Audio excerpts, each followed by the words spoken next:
In the winter of 2002, the U.S. Environmental Protection Agency received an anonymous tip. Somebody had seen bones on a property in Noble, Georgia, and they thought they might be human. They were right. Investigators eventually searched the property and found the remains of more than 300 people.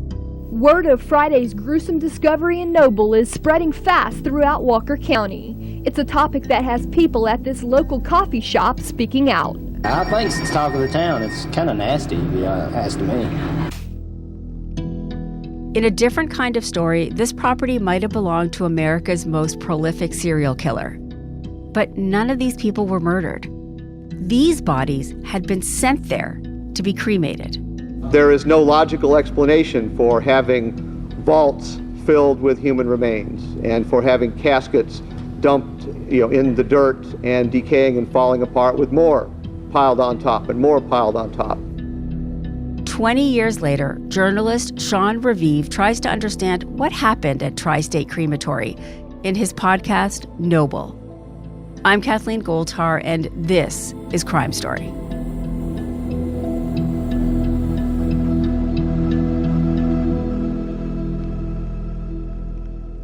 Shaun, welcome to Crime Story. Thanks so much for having me. So tell me about Tri State Crematory. Sure. Tri State Crematory was in northwest Georgia, right near the border with Tennessee and Alabama. And it was in a very rural area in a small town called Noble, an unincorporated town called Noble. And it was run by the Marsh family, a family that had lived there for generations. They had lived there. And how long had the crematorium? I'm sorry, I know it's a crematory, but I'm calling it a crematory. But how long had it been up and running? I think those words are interchangeable. Probably. As far as I'm concerned, they are. I think it had been running for about 20 years. And it was run by the dad, right? So can you tell me about that history? Yeah, it was created and founded by the dad, the father of the family. And he'd been running it through the 90s until he got sick. And it was a successful business? Yeah, I think it was. It's been running for more than a decade. It was the first crematory in the area. Before that, people who wanted a body cremated had to send it to a major city, either north or south. And eventually it changes hands, right? So you mentioned that the dad gets sick. What happens to the business? After the dad got sick, he couldn't run the business anymore. It required, like physical labor, and he couldn't do that anymore. He'd had a stroke, and he had, dementia-type symptoms. So they brought in the son to take over the business, who was roughly finishing college at that time. He'd been a football player in college and high school, a very good student, and they sort of brought him home to run the business. And it wasn't really his dream, right? That is my understanding, yeah. My understanding is that he didn't really want to do it, but he was part of the family. It's a family business. He was young and strong, and so he was asked to take over.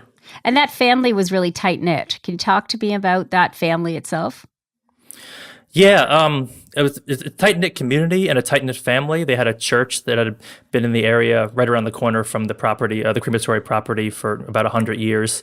There were siblings and cousins and uncles and aunts, and they all sort of lived, or a lot of them lived in the area and had lived there for a long time. And would get together on the property, right? And spend a lot of time together there? Exactly. The church was sort of a meeting ground, but so was the family property where the crematory was. It was a big property, many, many acres. I think it was 16 acres. And there was a lake there where people fished. They had parties. They would have dances. They had go-karts there. I think they had horses there. They had all sorts of cool stuff there over the years. But by the time the son took over the property, a lot of this sort of family history of these parties and stuff were sort of in the past. The property had become a little bit more of a quieter place from what I gather. And what was the son's name? Brent Marsh. Brent Marsh. So when do people when's the first inkling that something's gone wrong? Sometime around 2001, a gas delivery man was coming to the property to deliver some gas, which was used for the crematory. And he sort of stepped onto the property, wasn't exactly sure where the gas tank was. It wasn't his route. He was taking over for another driver. And when he was looking for the gas tank, he saw what he thought was human body parts. Started filling the tank, and then over to the left, there was a decomposing body laying on the ground. So it was this thing that looked like it was if you could think of a wax figure melting. he knew it was a crematory, but they just didn't look to him like they were sort of in the right place, like sort of being treated like you would normally treat a dead body. And he reported it to his boss at the gas company, and the boss reported it to the sheriff's office in Walker County, where Noble is, and but nothing really came of it. And when you say like was in a place that it shouldn't be, I guess the reality is that you shouldn't see body parts anywhere, really. Yeah, for the most part, if you're running a crematory and you just happen to be standing there, maybe you see a body going from a hearse to inside the crematory, or, sort of in a waiting room or something like that. But these were outside, I think, kind of in a pile, if I remember correctly. And it just didn't seem right to him. And it upset him, like, quite a bit. Like, you talked to him, right? And it was something that kind of sat with him for a long time. Yeah, I spoke with Gerald Cook, 20 plus years later. He was the gas delivery man, and he was, even to this day, pretty traumatized by it. I don't wake up every day thinking about it at all. Tried to put it in its place. But I think the scarring that was done was, I guess, just impregnated into my being. It was a pretty frightening event for him. He ran into Brent Marsh on the property moments after he saw these body parts, and he didn't really know what to do other than pretend he hadn't seen them. So when does it finally get the attention of the authorities? I think it was over a year later. The gas delivery man returned again, saw more body parts. Gerald Cook returned, and again he's like, "This doesn't make sense." But he didn't want to report it to the sheriff's office again because they, he didn't think they'd done anything. He didn't really know the details, but he didn't think they certainly hadn't uncovered anything, but he knew something was wrong. And so he told his Aunt Faye, who worked in a local FBI office, and she had the idea of contacting the EPA, the Environmental Protection Agency, who could maybe do something about it because the body parts were on like a sort of natural property. And the report got back to an agent there named Robin, and he was the kind of guy who just sort of always answers the call, and he came to the property, and they found a human skull. And that must have started something. And that set everything off. A bit of a watershed. Yeah. So tell us what happens. Tell us what they find, what kind of goes on the property. So after the EPA agents, there's two of them, came to the property, they found a human skull in the woods, not in an office or not like in the crematory itself or in the incinerator or any of the furnace. And that felt wrong to them. So they reported it to the local authorities. And eventually the GBI came, which is the Georgia version of the FBI. They came there, they searched the property, and with Brent Marsh's permission, he was there. And they found a whole bunch of bodies on the property, sort of strewn about in every place imaginable, in every way, in every state of decay imaginable. Yeah, I mean, I want to give a little bit of a warning because this part of the story is really hard to stomach, but I want you to kind of tell me what the police found. And it was a very difficult project for them, right? I mean, this was something that they really had to figure out how best to do. So can you explain what they found and sort of how they managed to do it? Sure. It was completely unprecedented for all the officers on the scene. And after a while, there were a bunch of them because at first they found about 10 or 20 bodies. And by the end of the first day, they're opening buildings in the property. There are a bunch of buildings, sort of barn-like buildings, big ones. And they opened some of these buildings and the crematory building itself, and they found bodies in all of them, in all sort of states of decay. A lot of states that you don't even want to imagine. And some of them look brand new, like they were, just sleeping, depending on when they'd been brought in, whether they'd been embalmed, that kind of stuff. What did the police that you spoke to or the people involved in it tell you about sort of the impact, just initially, how it affected them to find all this? I'm sure it affected all of them differently. Some of them knew even a few of the people because they'd heard about their funerals or been to their funerals. I know some of them were quite traumatized. Some of them took longer than others to sort of feel that trauma because they had to work so hard for so long. It took weeks to keep uncovering bodies until they found eventually over 300. Yeah, I think it affected them a lot from the sight to the smell, which was very clearly described by some of the officers, to just the very idea of like what's happening to all these people from their area or dead people from their area. I mean, I found your story so interesting because, I do this podcast, talk to like lots of people about crime stories, and I've done a lot of my own. And of course, there's always a reaction and an empathy and even anger or sadness at like crimes, the loss of people. But there was something so visceral about your story. And I kept having to like say to myself, like, was there a crime committed? And I know eventually we get to there was sort of a more contract type crime committed. But can you talk to me a little bit about sort of why is this such a difficult thing to comprehend and to think about? When, like we said early, even in the intro, nobody is killed, right? Like, so I'm just curious if you can talk to me a little bit about sort of the thought process you even went through thinking about what this story means. Yeah, me and my producer and co-writer, Johnny Kaufman, spent so much time thinking about that because it was evident from the beginning that this case was different than other crimes because there was no murderer. Yeah. All the bodies on the property were dead, not because of Brent Marsh, but he was the one who committed the crime.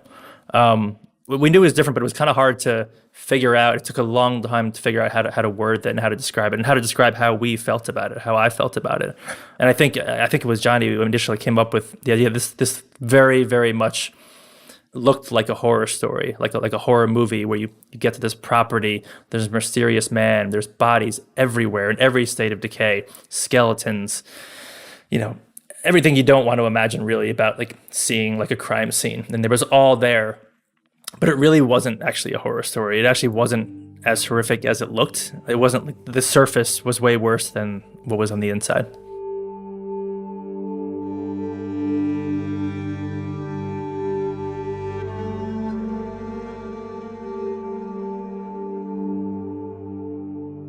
One of the main characters in your podcast is a woman named Sheila Manis.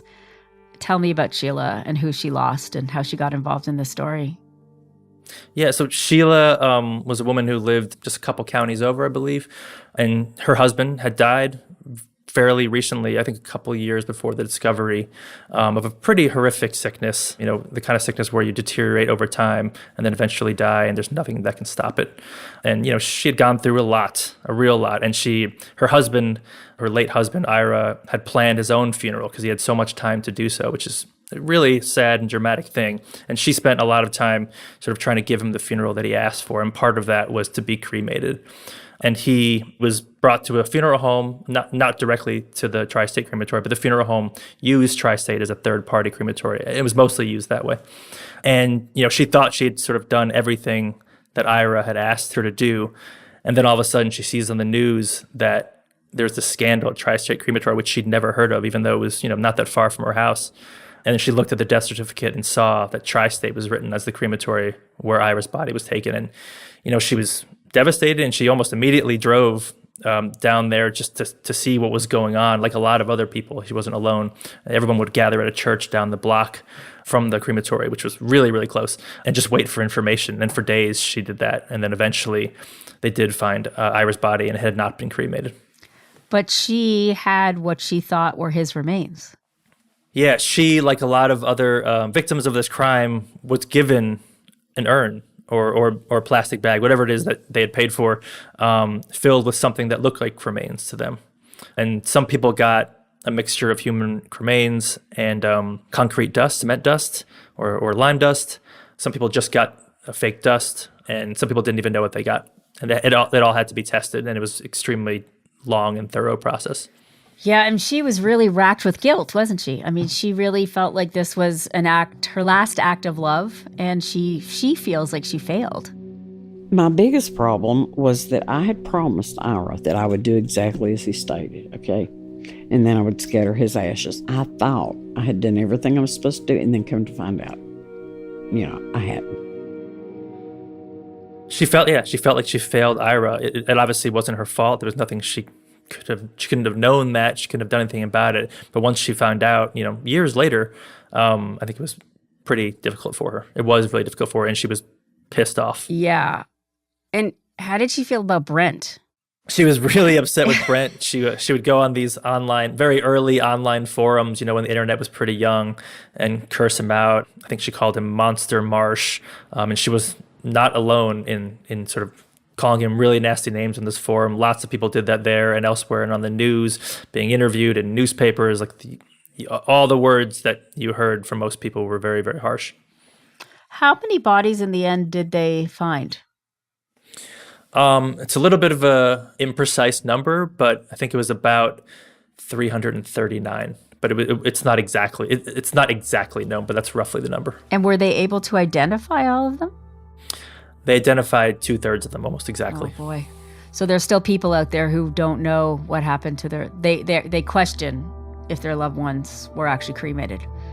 Yes, there's a lot of unknowns still out there, and among those unknowns is that there are 115-ish bodies that they know they have, but they're not identified and probably never will be.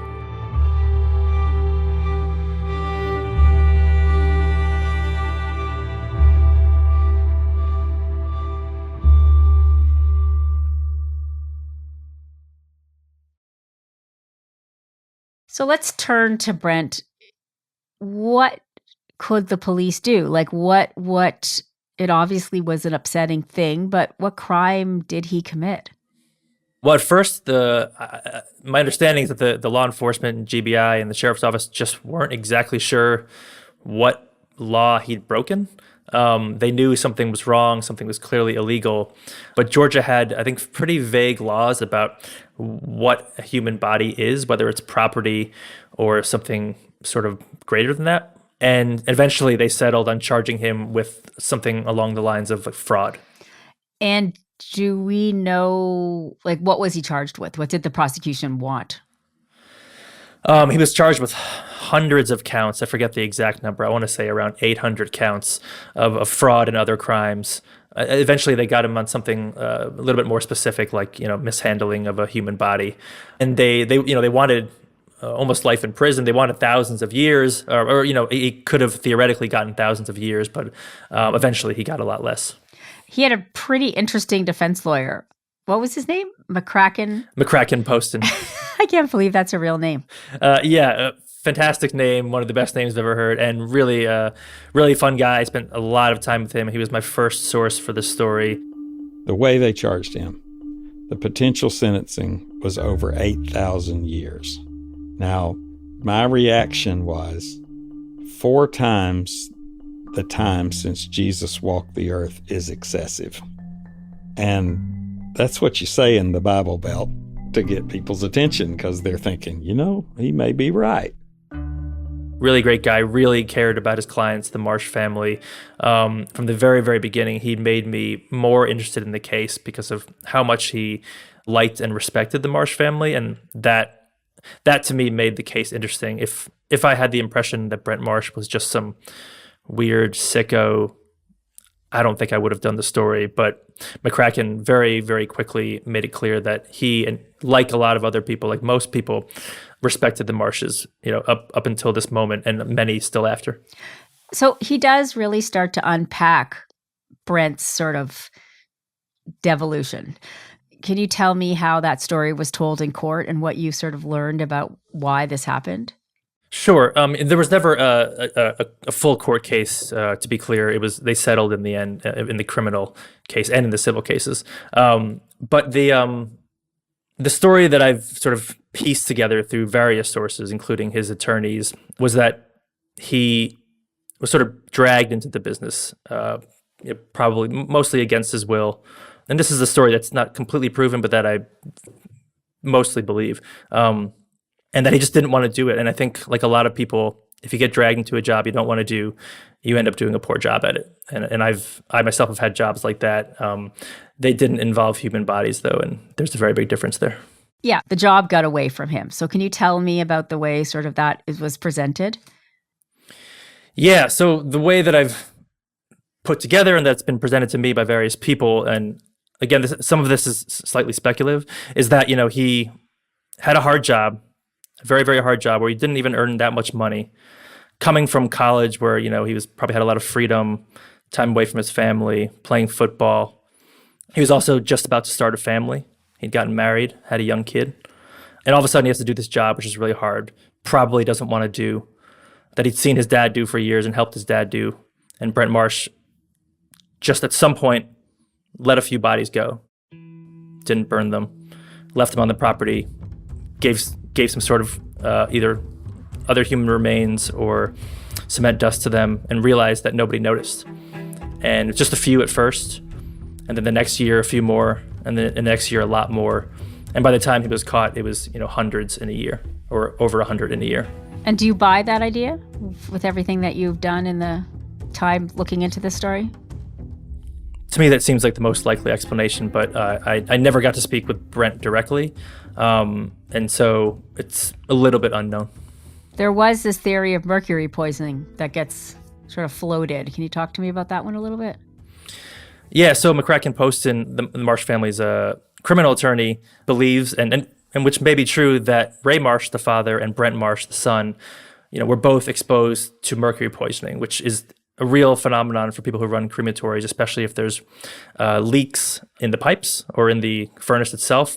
If you're burning a lot of bodies, and a lot of those bodies have mercury in the teeth, which can be in dental fillings, some of that mercury can get in the smoke, and their furnace was certainly very leaky. You can get mercury poisoning from that, or Mad Hatter's disease. And while neither of them, as far as I know, was ever diagnosed with that, there were some tests taken of Brent Marsh's hair, and they both had symptoms which could have been interpreted as symptoms of mercury poisoning. They could also be symptoms of a lot of other things, though, as well.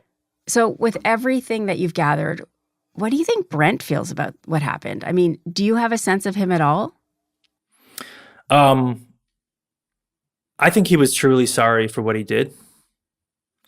I never heard him say that directly to me, but he wrote letters to every single victim of this. I think about over 300 of them.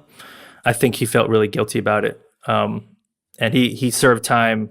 He served his time, and he didn't really question it. He may have gotten less time had they continued with the trial, but he decided to sort of settle on 12 years in prison.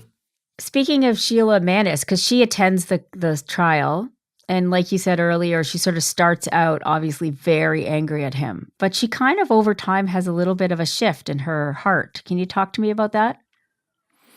Yeah, I would say more than kinda. She has an almost complete shift, like a 180 shift, and I, to this day, I'm just super, super amazed and impressed by her, because I do think that her shift was correct. It was the right moral shift, but it was not an easy thing to do. She decided to forgive Brent Marsh by the end. By the time she was testifying on his behalf in court in front of a lot of other victims who were testifying against him. The only thing I can offer you at this time, Brent, is my forgiveness and best wishes. And please know that not all of us want you to die in prison. And I will never oppose your release on parole. And if there is anything I can do, I'm willing to do it. Thank you. Where do you think that came from in her? I think that she's recognized something in Brent after seeing him speak in court a couple times that she found familiar, because she had gone through this horrible process of seeing Ira, her husband, deteriorate and die, and Brent had gone through the same thing with his father, and she'd had to take over sort of all of Ira's responsibilities in her family, taking care of the kids, that kind of stuff, earning money, and Brent had to do the same thing when his father deteriorated, and I think she recognized something similar to that. You ask a question in episode 1 that I think kind of runs through the whole thing, and it even goes back to our conversation earlier about what crime did he commit, but it's the idea of what did the living owe the dead. You actually asked that very specifically. How do you feel about that now at the end of all of this? I still feel very mixed feelings. I feel like I learned a lot while reporting the podcast.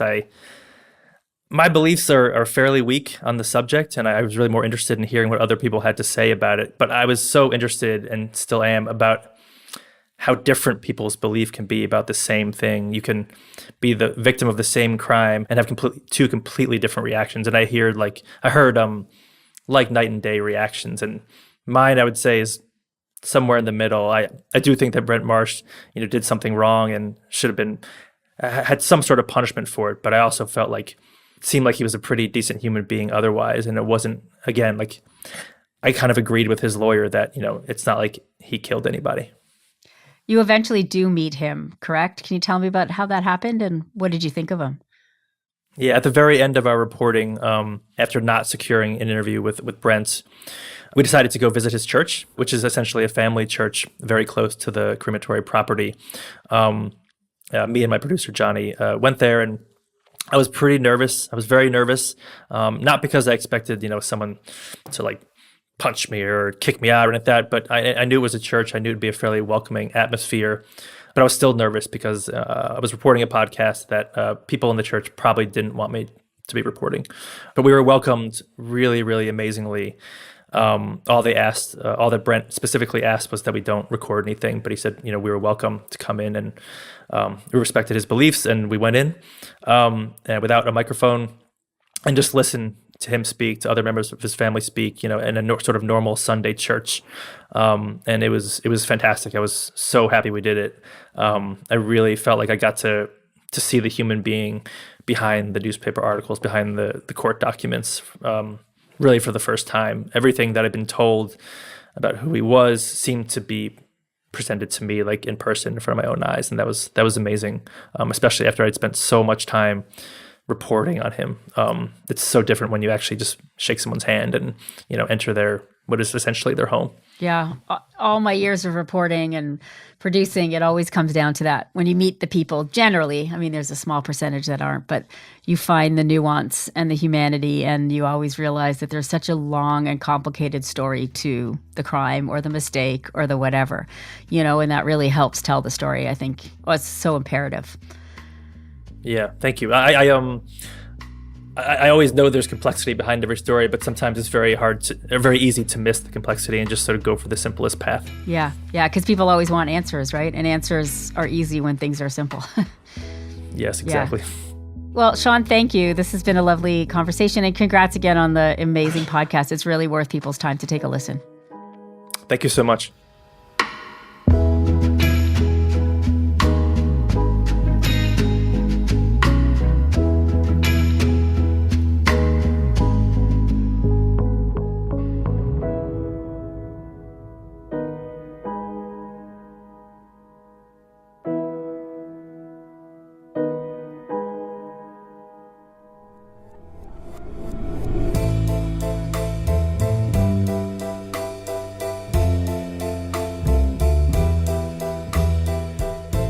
You've been listening to Crime Story from CBC Podcasts. We release a new episode every Monday, so please remember to follow the show in your podcast app.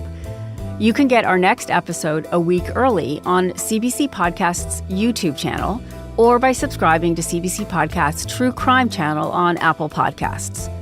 In addition to early access, subscribers to our True Crime channel also listen ad-free. Crime Story is hosted by me, Kathleen Goldhar. Our producers are Nikki Manfredi and Mitchell Stewart. Sound design by Julian Uzielli and Mitchell Stewart. Media sourced from Campside Media, Waveland, and WDEF News 12. Our senior producer is Jeff Turner, our video producer is Evan Agard, and our YouTube producer is John Lee. Executive producers are Cecil Fernandez and Chris Oak.